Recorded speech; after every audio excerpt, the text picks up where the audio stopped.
Muito bem, meus irmãos, nós vamos dar início à nossa escola bíblica dominical deste domingo 14 de agosto de 2022. Sejam bem-vindos, cumprimentamos as pessoas que estão nos acompanhando pelas mídias sociais e queremos parabenizar os pais pelo seu dia.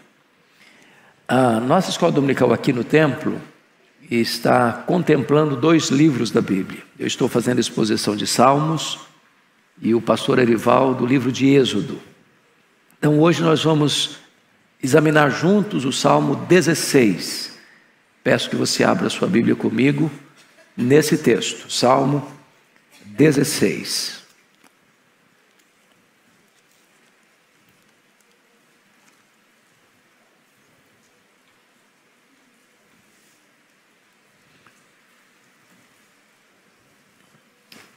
Você vai acompanhar comigo a leitura desse texto.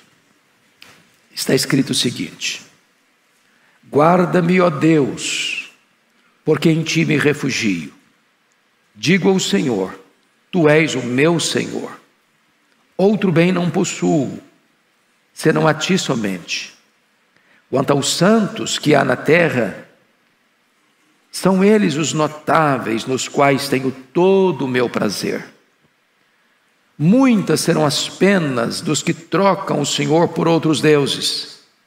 Não oferecerei as suas libações de sangue, e os meus lábios não pronunciarão o seu nome. O Senhor é a porção da minha herança e o meu cálice. Tu és o arrimo da minha sorte. Caem minhas divisas em lugares amenos. É muito linda a minha herança. Bendigo o Senhor que me aconselha, pois até durante a noite o meu coração me ensina. O Senhor tem-o sempre à minha presença. Estando Ele à minha direita, não serei abalado. Alegra-se, pois, o meu coração e o meu espírito exulta. Até o meu corpo repousará seguro, pois não deixarás a minha alma na morte, nem permitirás que o teu santo veja corrupção. Tu me farás ver os caminhos da vida. Na tua presença há plenitude de alegria. Na tua destra, delícias perpetuamente. Amém. Bom, eu quero conversar com vocês sobre o tema O Senhor, nosso melhor tesouro no tempo e na eternidade. Só trazendo à baila novamente algumas lembranças do que já estudamos. O livro de Salmos é o maior livro da Bíblia. O livro de Salmos tem algumas peculiaridades.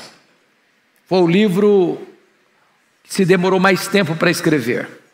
Aproximadamente 1000 anos é o período que compreende a composição desses poemas. Isso porque você tem salmos de Moisés, como o Salmo 90, escrito 1500 anos antes de Cristo. E você tem salmo pós-cativeiro babilônico, do 5º século antes de Cristo. O livro de Salmos é uma coletânea de poemas. E isto foi organizado, ordenado, dividido em 5 livros. Em 5 livros. Assim como você tem os livros da lei em 5 livros, você tem o livro de Salmos também em 5 livros. O primeiro, do 1 a 41, o segundo, do 42 ao 72, o terceiro, de 73 a 89, o quarto, do 90 ao 106, e o quinto, do 107 ao 150. Esse livro tem vários autores. O principal deles é Davi. Escreveu maior quantidade de salmos. Mas você tem salmos de Asaf, você tem salmo dos filhos de Coré, você tem salmos de Salomão, você tem salmos de Moisés, e você tem salmos anônimos, que até hoje não sabemos quem os escreveu. Os salmos são qualificados ou classificados também por categorias. Você tem salmos de louvor, você tem salmos de penitência, você tem salmos imprecatórios, você tem salmos messiânicos. Este salmo particular, Salmo 16, como veremos, é um salmo messiânico. Alguns atribuíram este poema a Ezequias, porém, temos a plena convicção de que foi escrito por Davi. Aí você tem no símbolo da sua Bíblia aí, hino de Davi. E a referência que nós temos no Novo Testamento acerca desse salmo nos dá a garantia de que quem o escreveu de fato foi Davi. Porém, quando Davi escreve o salmo que nós chamamos de Salmo 16, ele está olhando não apenas para ele, mas ele está apontando para o Messias, porque ele faz declarações aqui que não combinam com ele, homem como você e eu, que tem o final da vida concluído aqui pela morte. Quando você vai a Jerusalém hoje e vai visitar o cenáculo, lá está o túmulo de Davi. É possível que foi alguma coisa preparada para os turistas visitarem, mas o certo é que Davi foi sepultado em Jerusalém. E ainda hoje você pode visitar o seu túmulo. Mas quando você lê nesse salmo, por exemplo, verso de número 10, verso 9 e 11, você sabe que Davi está falando para alguém que não é ele mesmo, para alguém que é chamado na Bíblia de filho de Davi, aquele que Davi recebeu a promessa de que ele teria um herdeiro, que teria um trono, e o trono é eterno, o seu reino jamais passará. Então os versos 9 e 10 não estão falando de Davi que escreveu o salmo, mas estão falando do Messias. Alegra-se, pois, o meu coração e o meu espírito exulta, até o meu corpo repousará seguro, pois não deixarás a minha alma na morte, nem permitirás que o teu santo veja corrupção. Então, Davi morreu, foi sepultado, e o seu túmulo pode ser visitado. Porém, o filho de Davi, Jesus Cristo, nosso Senhor, o Messias, o seu corpo não viu corrupção, o seu túmulo foi aberto de dentro para fora, o seu túmulo está vazio. E você pode também visitar o túmulo de Jesus, mas ele não está mais lá, ele ressuscitou. E eu gostaria que você confirmasse isso comigo através de dois apóstolos, que foram os apóstolos mais destacados no livro de Atos. Do capítulo 1 ao capítulo 12, o apóstolo que mais se destaca no relato de Lucas, no livro de Atos, é Pedro. Dos capítulos 13 a 28, o apóstolo que mais se destaca é Paulo.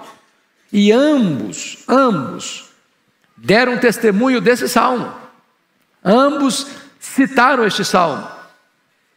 E ao citarem este Salmo 16, apontam não para Davi, mas apontam para Jesus, o filho de Davi. Então vejamos isso. Abra sua Bíblia comigo em Atos dos Apóstolos, capítulo 2.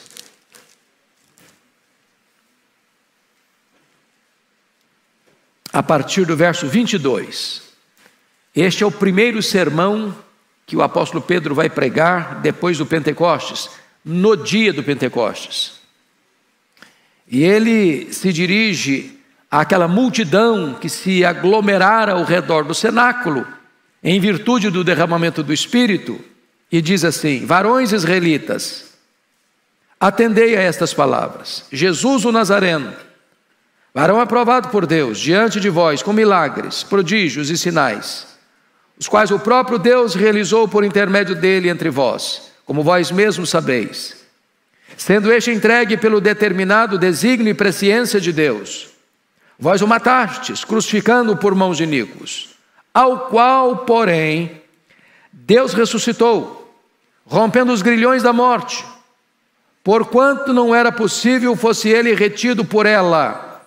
E agora ele vai ancorar esta verdade de que a ressurreição de Cristo ocorreu, porque a morte dele não foi um acidente, e a ressurreição dele não foi uma surpresa, no texto do Salmo 16, versículo 25, porque a respeito dele diz Davi, a respeito do Messias: diante de mim via sempre o Senhor, porque está à minha direita, para que eu não seja abalado. Por isso se alegrou o meu coração, e a minha língua exultou. Além disto, também a minha própria carne repousará em esperança, porque não deixará minha alma na morte, nem permitirás que o teu santo veja corrupção. Veja que ele está citando literalmente o versículo 10 do Salmo 16. Fizeste-me conhecer os caminhos da vida, encher-me-ás de alegria a tua presença. Agora, olha a aplicação de Pedro, versículo 29. Irmãos, seja-me permitido dizer-vos claramente a respeito do patriarca Davi, que ele morreu e foi sepultado, e o seu túmulo permanece entre nós até hoje. Sendo, pois, profeta, ou seja, sendo Davi profeta, e sabendo que Deus lhe havia jurado que um de seus descendentes se assentaria no seu reino, no seu trono, melhor dizendo, prevendo isto, referiu-se à ressurreição de Cristo, que nem foi deixado na morte, nem o seu corpo experimentou corrupção. A este Jesus Deus ressuscitou, do qual todos nós somos testemunhas. Então, no sermão de Pedro, no dia de Pentecostes, ele vai provar que Jesus ressuscitou, remetendo os seus ouvintes ao Salmo 16, versículo 9 e 10, para mostrar para nós que Davi não estava se referindo a ele mesmo, mas como profeta estava se dirigindo ou se referindo a Jesus, o Messias, o Salvador. Então, você tem uma comprovação aqui de que o Salmo 16 é um salmo messiânico. Mas esse testemunho não é dado apenas pelo apóstolo Pedro. Esse testemunho também é referendado e reafirmado pelo apóstolo Paulo. Vamos dar uma olhadinha nisso, no discurso de Paulo, na sua primeira viagem missionária, quando ele estava em Antioquia da Pisídia. Olha lá Atos 13 comigo. Atos 13. Veja vocês que agora nós estamos vendo uma pregação que não ocorre em Israel, em Jerusalém, mas no território gentílico. Atos 13, 35. Então vamos começar com 32 para entender melhor o contexto. Atos 13, 32. Nós vos anunciamos o evangelho da promessa feita a nossos pais, como Deus a cumpriu plenamente a nós, seus filhos, ressuscitando a Jesus, como também está escrito no Salmo 2: Tu és meu filho, eu hoje te gerei. Isso é uma afirmação também de um salmo messiânico, que é o Salmo 2. Verso 34. E que Deus o ressuscitou dentre os mortos, para que jamais voltasse à corrupção. Então, notem isso. Houve ressurreição antes da ressurreição de Cristo, no ministério de Elias, no ministério de Eliseu. Mas as pessoas que ressuscitaram naquela ocasião, voltaram a morrer. Ressuscitaram com um corpo mortal. Agora, notem o que ele diz. E que Deus o ressuscitou dentre os mortos, para que jamais voltasse à corrupção. Ou seja, quando Cristo ressuscitou, ele ressuscitou com um corpo de glória, ressuscitou com um corpo imortal, ele não voltou mais a morrer. Desta maneira o disse, e cumprirei, versículo 34, e cumprirei a vosso favor as santas e fiéis promessas feitas a Davi. Por isso também diz em outro salmo, e esse outro salmo aqui é o Salmo 16. Não permitirás que o teu santo veja corrupção. Porque, na verdade, tendo Davi servido a sua própria geração, conforme o desígnio de Deus, irmãos, olha que frase preciosa. Vamos destacar isso aqui?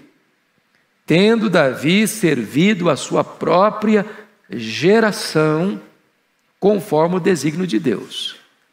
Você e eu precisamos servir a nossa geração, conforme o desígnio de Deus. Adormeceu, usando uma metáfora para a morte. foi para junto de seus pais e viu corrupção. Ou seja, Davi não ressuscitou.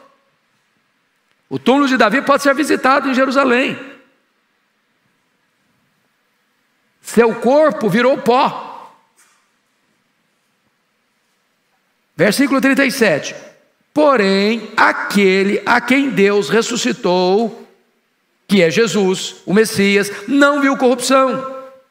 Tomai, pois, irmãos, conhecimento de que se vos anuncia remissão de pecados por intermédio deste, que é Jesus, e por meio dele, que é Jesus, todo o que crê é justificado de todas as coisas das quais vós não pudesse ser justificados pela lei de Moisés. Então, Paulo está pregando em Antioquia da Pisídia, na Galácia do Sul, na primeira viagem missionária, e quando vai provar que Jesus ressuscitou, ele retoma, ou retorna, ou ancora sua mensagem no Salmo 16.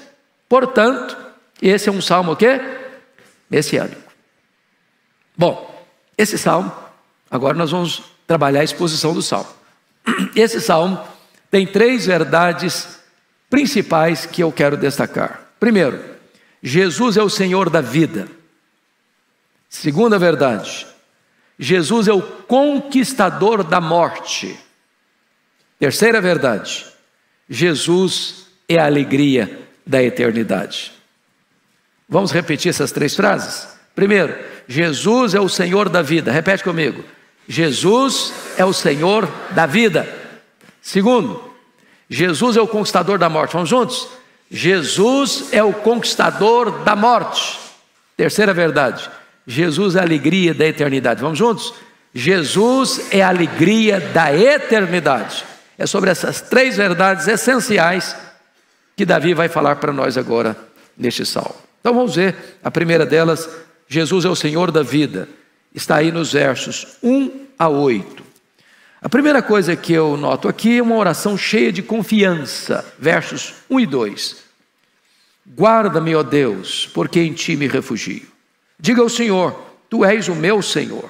Outro bem não possuo, senão a ti somente. Há 3 coisas dignas de destaque aqui nesta oração cheia de confiança. Primeiro, aqui há um pedido e há uma justificativa. Qual é o pedido? Guarda-me, ó Deus. Guarda-me, ó Deus. E aqui há uma justificativa do pedido.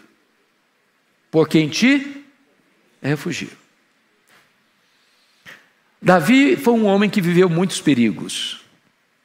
Quando você dá uma lida na biografia do Davi, numa sentada só, você chega à seguinte conclusão: Davi teve paz na vida até o dia que Samuel foi na casa do pai dele e entornou azeite na cabeça dele.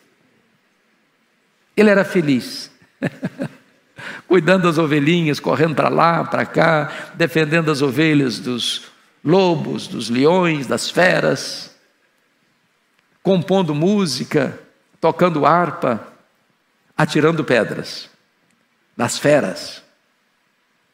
Mas do dia que o azeite foi entornado na cabeça dele, parece-nos, ao ler a biografia dele, que ele não teve mais tranquilidade.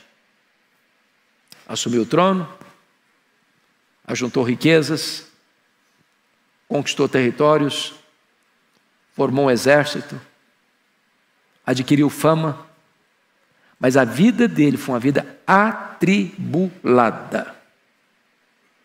Atribulada. Nunca descansou. Ele foi um homem de guerra, de luta, de batalha, de conflitos, de tensões. Ele vivia encurralado, entrincheirado por muitos perigos. Esse pedido aqui não é retórico, é uma necessidade real. Guarda-me, ó Deus, guarda-me, ó Deus. Talvez você e eu não enfrentemos hoje todos os riscos que Davi enfrentou nos seus dias, mas não deveríamos nós fazer a mesma oração hoje? Guarda-me, ó Deus. Há muitos perigos que são visíveis, notórios, mas há outros, talvez mais perigosos e mais sutis, que nós não os vemos, que nós não percebemos, Na linguagem do Salmo 116, são laços de morte. E nós precisamos de discernimento. E nós precisamos de sabedoria. Nós precisamos de proteção. E esta oração é muito oportuna e pertinente até hoje.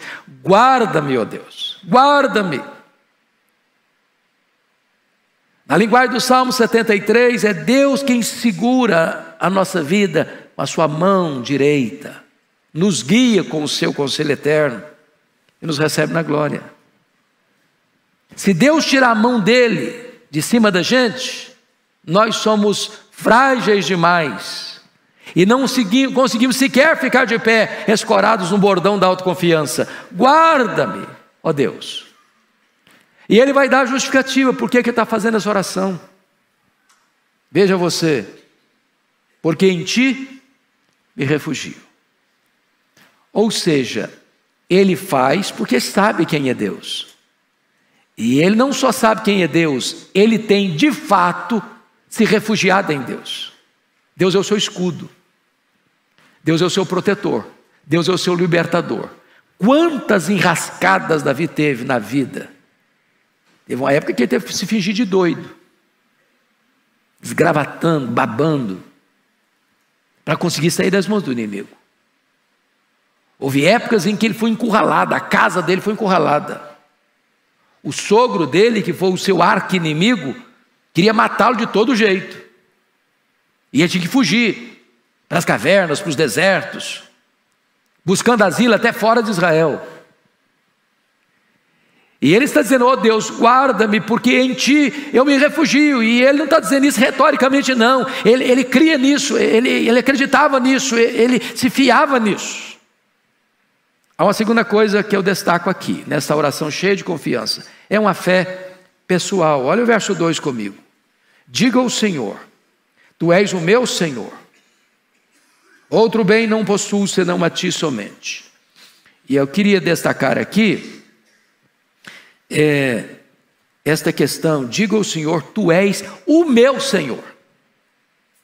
Porque não é apenas uma questão de crer que Deus é soberano, majestoso, onipotente, que Ele tem controle do universo, que Ele tem as rédeas da história em suas mãos, e que Ele pode nos socorrer. Ele está dizendo, tu és o meu Senhor. Isso é uma relação pessoal. Isso é intimidade com Deus. Isso é experiência com Deus. É você poder saber que Deus não é apenas o Deus que está lá no alto céu. Ele é o Deus que está aqui com você, que tem o coração contrito e abatido. Mas mais, você vai notar ainda no verso 2, que este homem refugiado se vê herdeiro, e sua herança é o próprio Senhor. Olha aí comigo o verso 3, aliás o verso 2, na parte B. Outro bem não possuo senão a ti somente. Olha, quem está escrevendo esse salmo é um homem riquíssimo. Se você quiser conhecer um pouco da riqueza de Davi, é só ler lá o quanto ele deu dos seus tesouros pessoais para a construção do templo de Jerusalém. Ele não construiu. Quem construiu o templo foi seu filho Salomão, mas toda a provisão do templo ele já deixou preparado. Então era um homem muito rico, mas desapegado das coisas materiais. Era um homem muito rico, mas ele sabia que a herança dele não era ouro, não era prata, não era rebanhos, não era terra, não era coisas do aqui, do agora, mas era o Senhor. Outro bem não possuo senão a ti somente. E ele não só diz que Deus é a melhor herança, Deus é a única herança. O que ele está dizendo? O homem mais rico se torna o homem mais pobre, como um mendigo, na hora que morre. Porque o que ele leva para a sepultura? Quanto do seu dinheiro? Quanto das suas fazendas? Quanto dos seus rebanhos?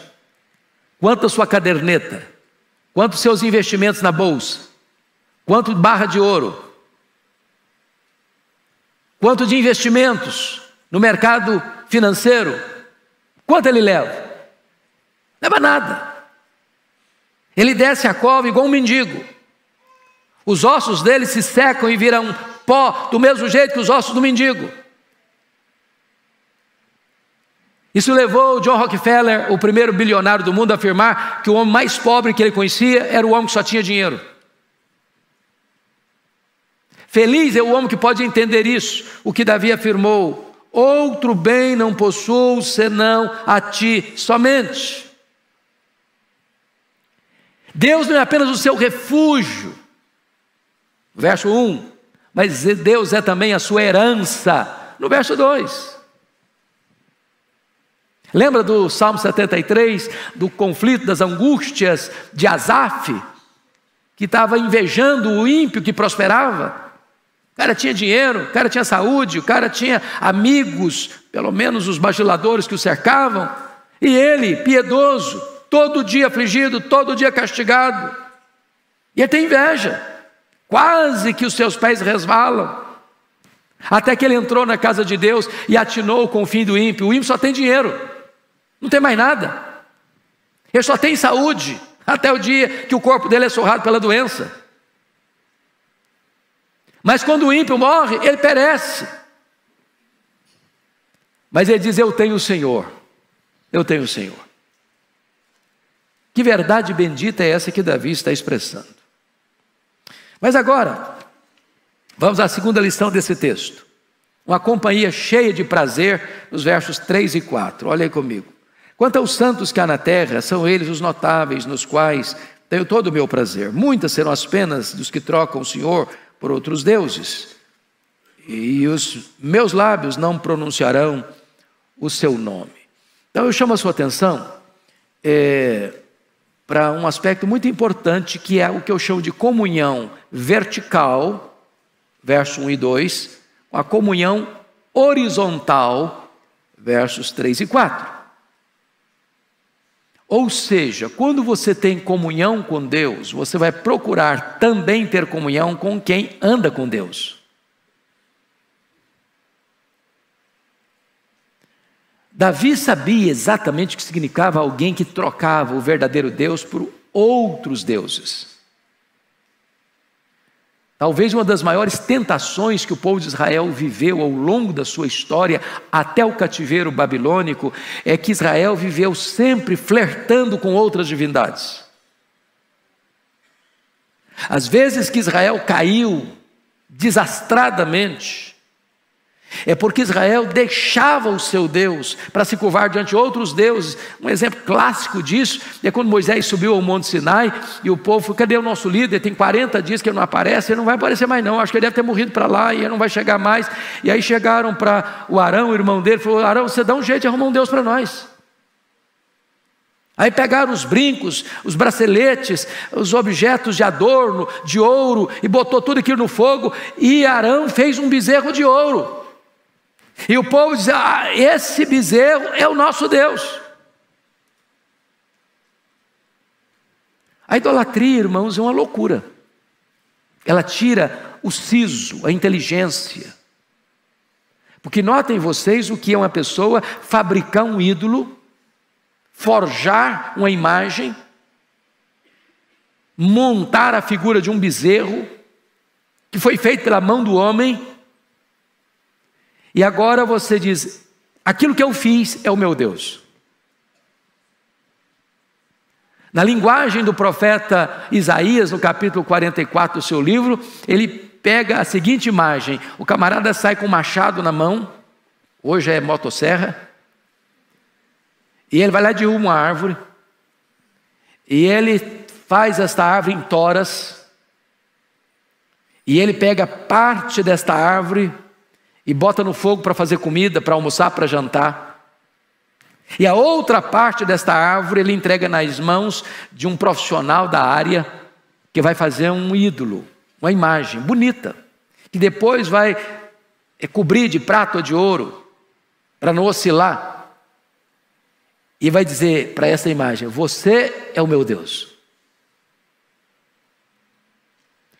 Então, o que Davi está mostrando para nós no verso 3, é que o prazer dele não está naqueles que trocam o Senhor por outros deuses, conforme o verso 4.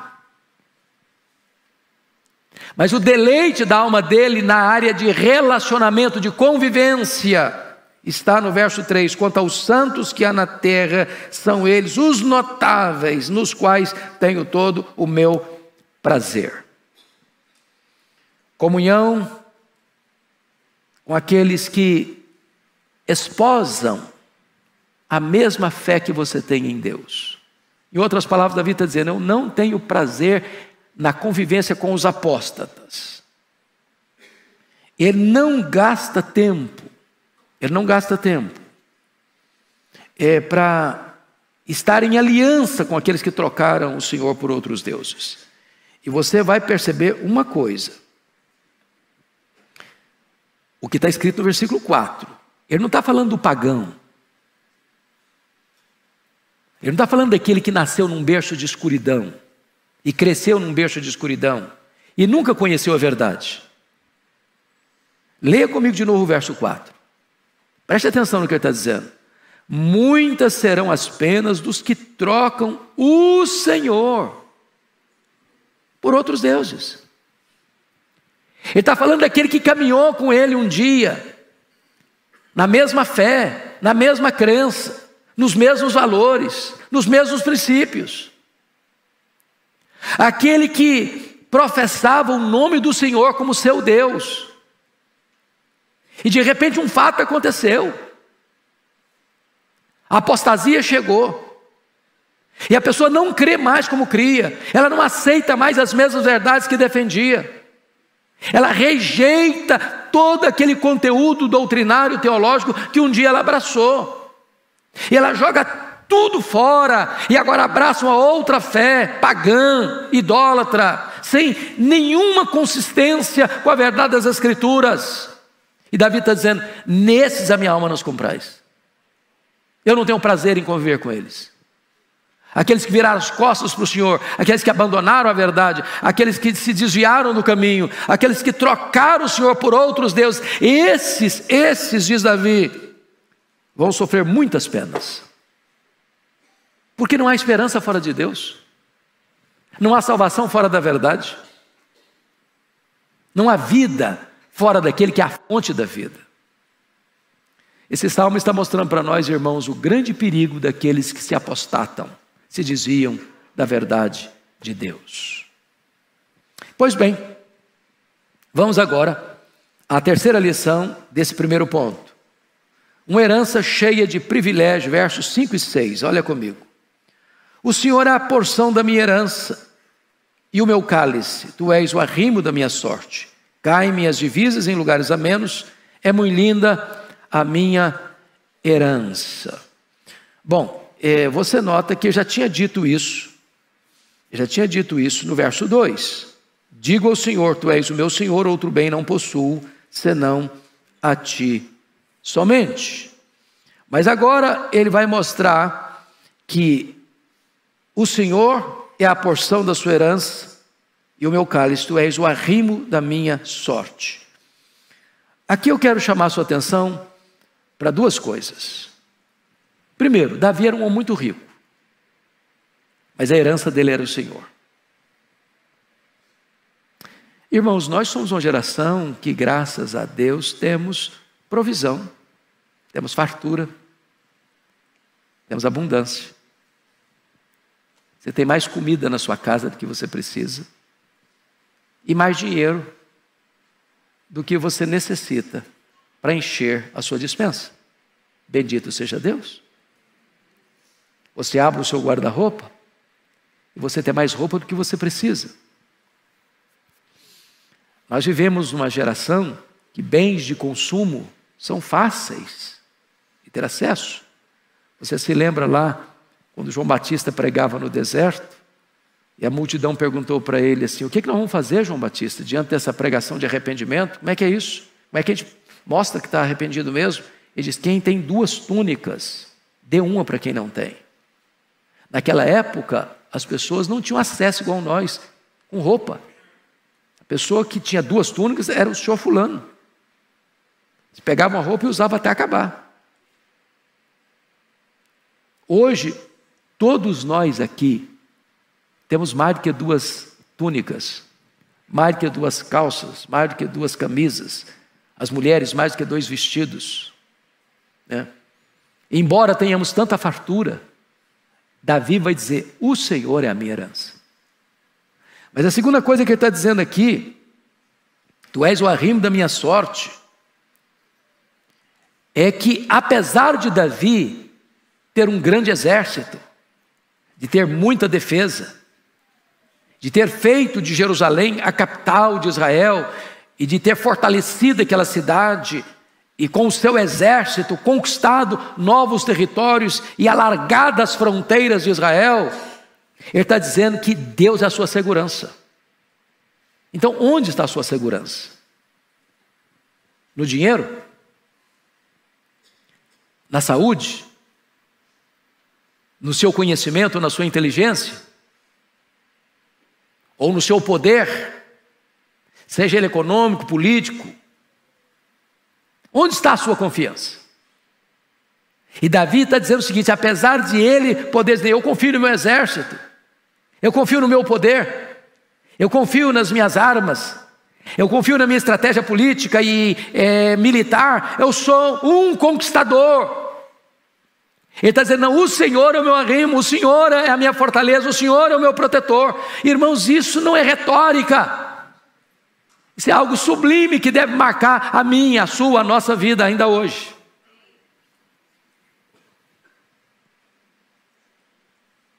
Mas vamos ver agora uma quarta verdade, ainda nesse ponto.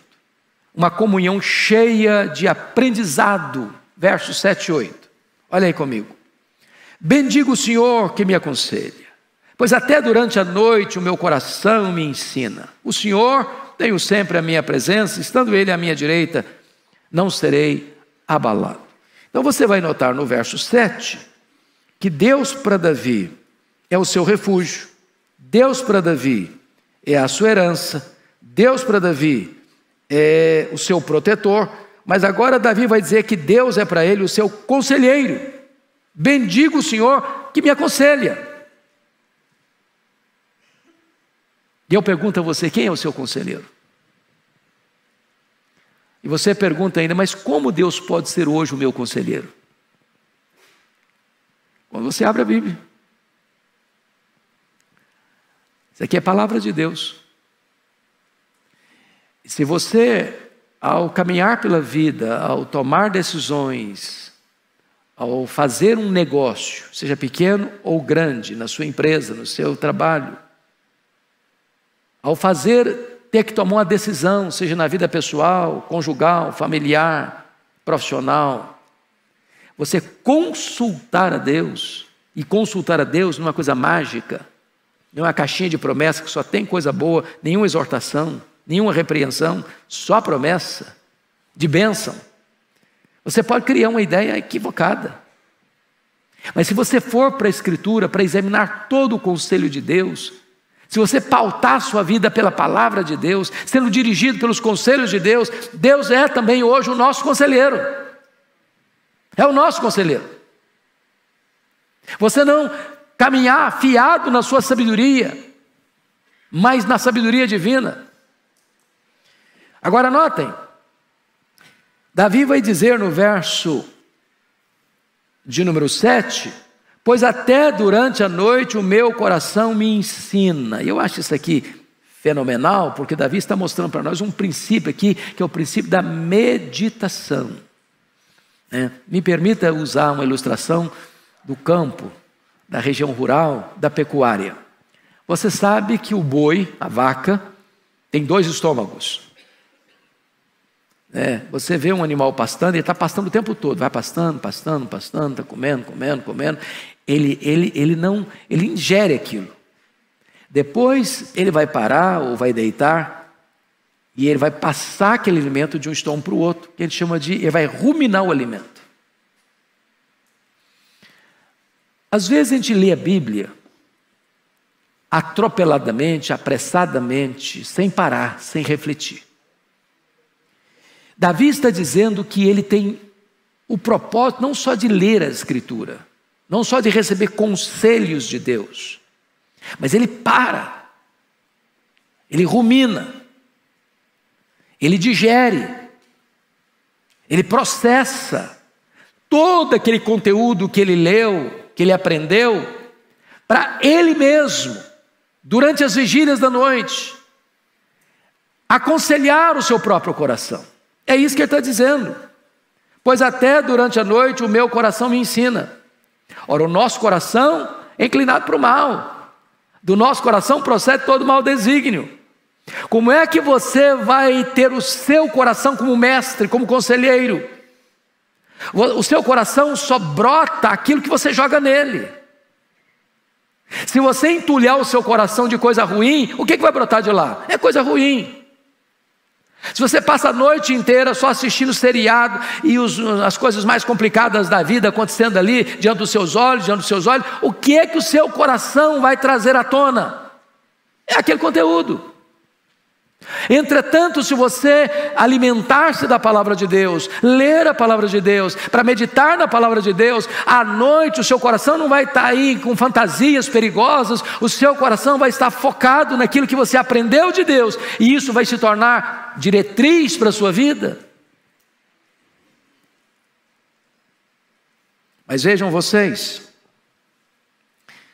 versículo 8, que Davi é aquele camarada que quer andar na presença de Deus. Olha o verso 8 comigo. O Senhor tenho-o sempre à minha presença. Ô irmãos, que coisa preciosa. Isso é uma decisão. Isso é algo deliberado. Isso não é casual. Porque a inclinação do nosso coração, só você lê lá em Oséias, é desviar-se do Senhor. Se nós formos seguir a tendência nossa, da nossa carne, da nossa vontade, do nosso pendor, é para afastar-se. Quando ele afirma que o Senhor tenho sempre a minha presença, isso é algo pensado, refletido, decidido, ponderado. É escolha. Isso levou o autor do livro O Monge e o Executivo a afirmar de forma correta que você não é quem você diz que é, promete que é, ou sente, ou fala, você é o que você faz. Então Davi tem o cuidado de andar na presença de Deus. Mas notem, a parte B do versículo 8. Estando ele, Deus, à minha direita, não seria abalado. Então, se Deus é o seu instrutor, Deus será o seu protetor. Se Ele que instrui é o seu conselheiro, se você anda nas pegadas dele, você está protegido. Lembra, por favor, lá a tentação do diabo a Jesus lá no deserto. Quando o leva ao pináculo do templo, diz: atira-te daqui para baixo, porque está escrito: ordenarás aos teus anjos para que te guardem, para que não tropeçares em alguma pedra. O que é que o diabo tirou do texto? Propositadamente.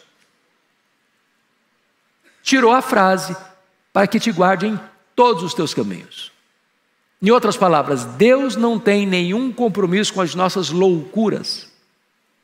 Deus não promete nos guardar em qualquer circunstância se os nossos pés estão se desviando para outras veredas, se nós não acolhemos os conselhos que Ele nos dá, se Ele não está à nossa presença. Não, Deus promete guardar você em todos os seus caminhos. É quando Ele é o seu instrutor que Ele também será o seu protetor. Bom, então vamos ao ponto 2. Mais rápido agora, que Ele não é apenas o Senhor da vida, Ele é o conquistador da morte. Confira comigo os versos 9 e 10. Alegra-se, pois, o meu coração e meu espírito exulta, até o meu corpo repousará seguro, pois não deixarás a minha alma na morte, nem permitirás que o teu santo veja corrupção. E aqui, meus amados irmãos, nós vemos a ressurreição, uma vitória sobre a morte. E ele vai dizer: alegria do repouso seguro. Alegra-se, pois, o meu coração, e o meu espírito exulta, até o meu corpo repousará seguro. E a partir daqui, Davi não está falando mais dele. Ele é um profeta. E como profeta que é, inspirado pelo Espírito Santo, ele passa a olhar para o filho dele, o herdeiro do trono dele, o herdeiro do trono eterno, que jamais passará. Ele está olhando para o Messias. E tanto o apóstolo Pedro, quanto o apóstolo Paulo, pegando esse texto, fazendo a aplicação desse texto, estão afirmando que Davi não está falando dele mesmo. Porque todos sabem que Davi morreu e que o túmulo dele pode ser visitado. Ele não ressuscitou. Ele está se referindo a Jesus, o Messias, o filho de Davi, o herdeiro do trono eterno. E este Jesus é aquele que o texto está dizendo: o meu espírito exulta e até o meu corpo repousará seguro. Por quê? Porque na verdade, a morte para Jesus foi o quê? Repouso. Vocês se lembram, nos relatos bíblicos, o sofrimento que Jesus suportou. Primeiramente vamos ver os sofrimentos físicos e morais. Ele foi cuspido no rosto pelo sinédrio. Esbordoaram a cabeça dele lá no sinédrio. Depois ele é levado ao pretório romano.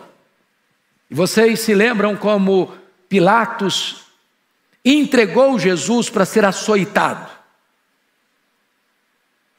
E naquela época os açoites eram crudelíssimos, porque os chicotes eram feitos de correias de couro cru, com pedaços de osso na ponta, e quando o carrasco batia com fúria o seu chicote e arrancava o chicote, lascas de carne vinham, os ossos ficavam expostos, as vísceras poderiam ser vistas.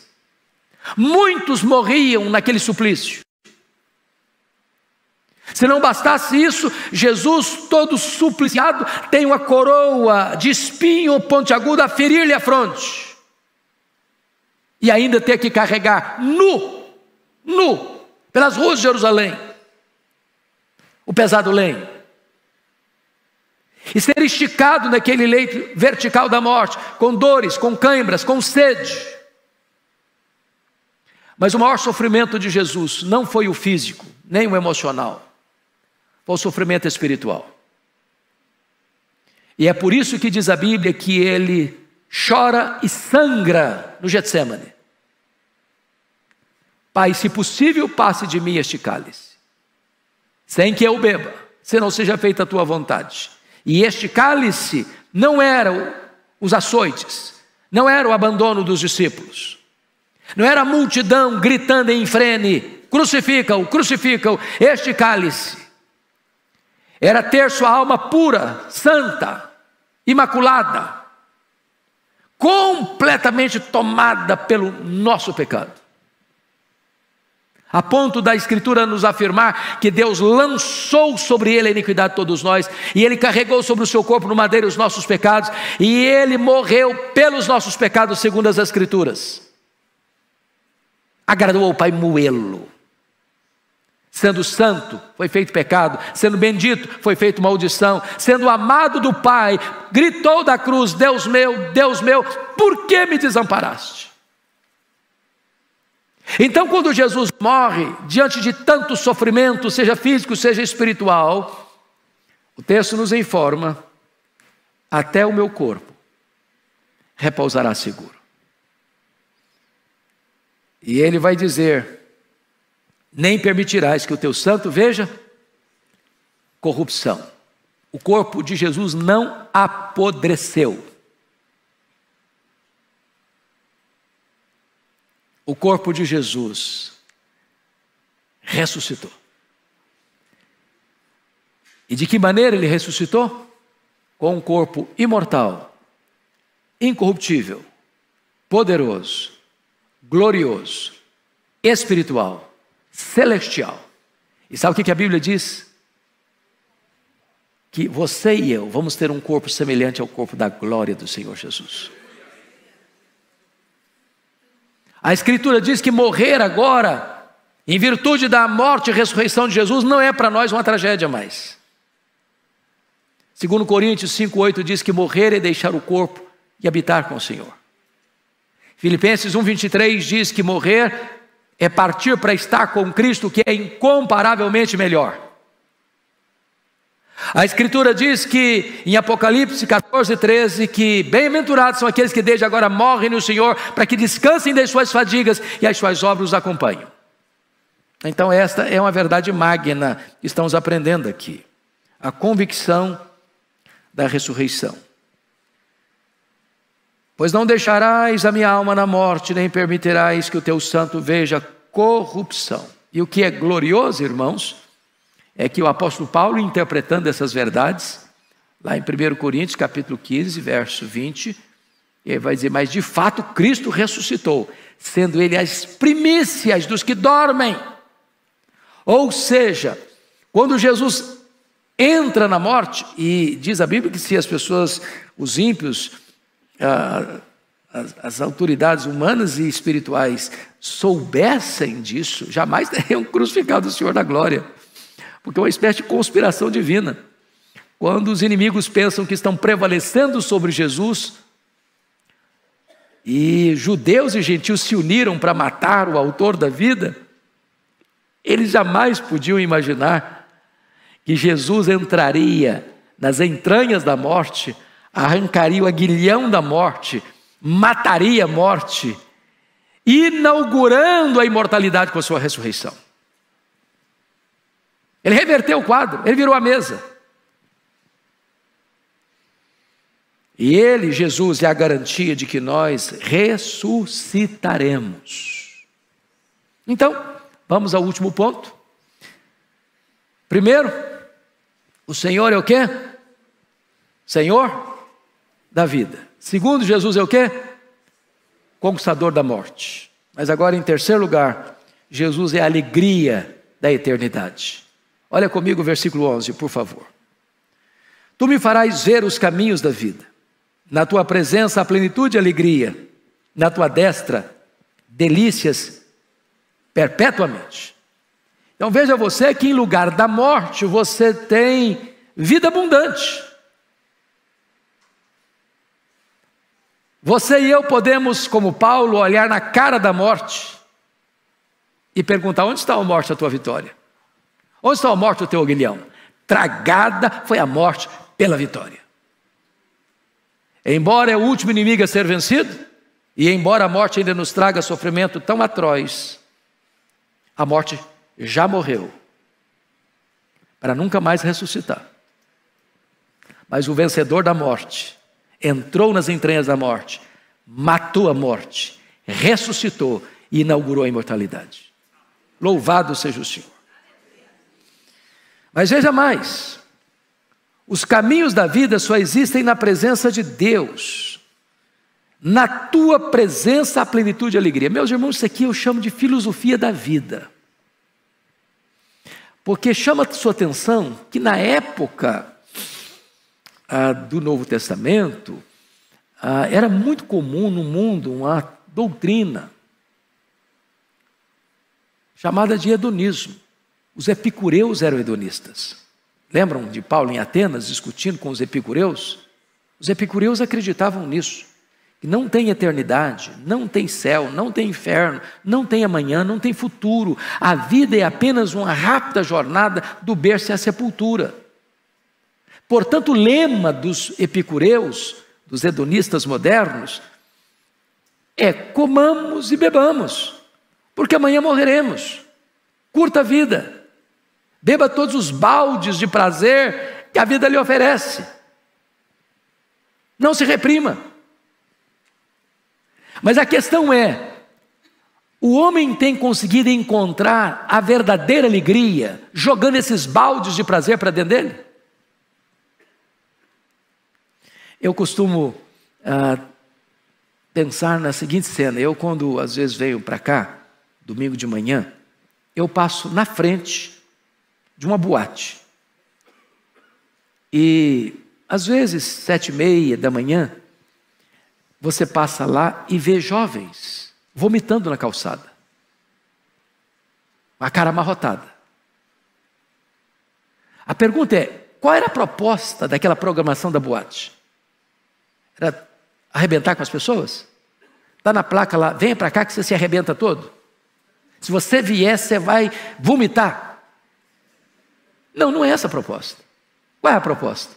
Aqui tem vida, aqui tem música, aqui tem festa, tem celebração, aqui tem prazer, aqui tem diversão. Venha que a vida está pulsando aqui dentro. E tudo que o homem experimenta, e você pode conferir isso lá em Eclesiastes 2, quando Salomão procurou a felicidade. E onde ele procurou a felicidade? No riso, nas gargalhadas, nos happy hours da vida. Onde ele procurou a felicidade? Na bebida, no fundo de uma garrafa. Onde ele procurou a felicidade? Nas realizações, construir casas, vinhas, açudes, tudo para mim, para o meu desfrute, para o meu deleite. Onde ele procurou a felicidade? Na música, cantores e cantoras. Onde ele procurou a felicidade? No sexo, nas delícias dos filhos dos homens, mulheres e mulheres. Onde ele procurou a felicidade? Na fama, e me tornei a pessoa mais famosa. Tudo que meu coração desejou, eu dei para ele. Tudo que os meus olhos viram, eu não neguei a eles. E qual o resultado de tudo isso? Frustração, vaidade, bolha de sabão. E o homem não encontra felicidade nem no dinheiro, nem no sucesso, nem na fama, nem no sexo, nem nas drogas, nem nas viagens as mais requintadas, nem vestindo as roupas mais caras, nem frequentando os restaurantes mais conceituados, nem bebendo os vinhos mais caros. Por quê? Porque só tem alegria verdadeira, genuína, na presença de Deus. O lugar de celebrar a vida é na presença de Deus. Louvado seja o Senhor. Na tua presença não há alegria não, há plenitude de alegria. É alegria superlativa, maiúscula, abundante, eterna. Mas finalmente,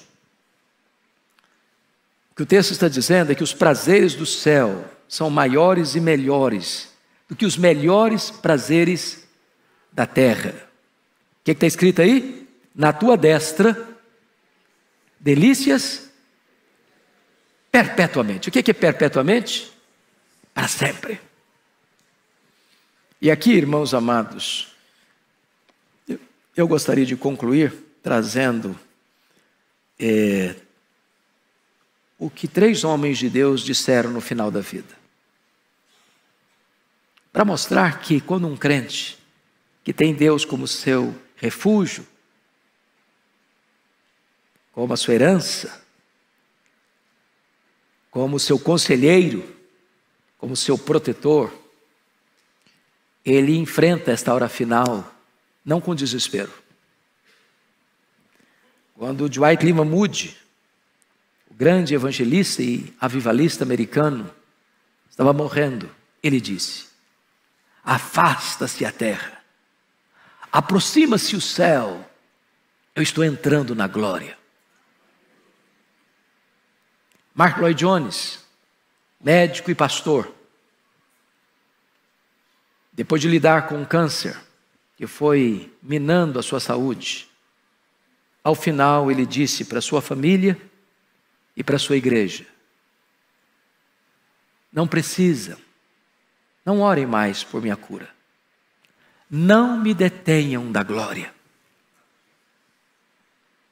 Miguel Gonçalves Torres fez parte da primeira turma de seminaristas da Igreja Presbiteriana do Brasil. Era um português. E quando ele morreu, ele disse para a esposa: corra, corra, venha cá, corra aqui. E ela veio e ele disse: eu pensei que ao morrer eu iria para o céu, mas na verdade foi o céu que veio me buscar. E com essas palavras ele adormeceu. E o texto diz: na tua presença há delícias perpetuamente. Que essas verdades preciosas consolem o nosso coração nesta manhã. Amém. Deus abençoe a todos e até daqui a pouco no culto das 11.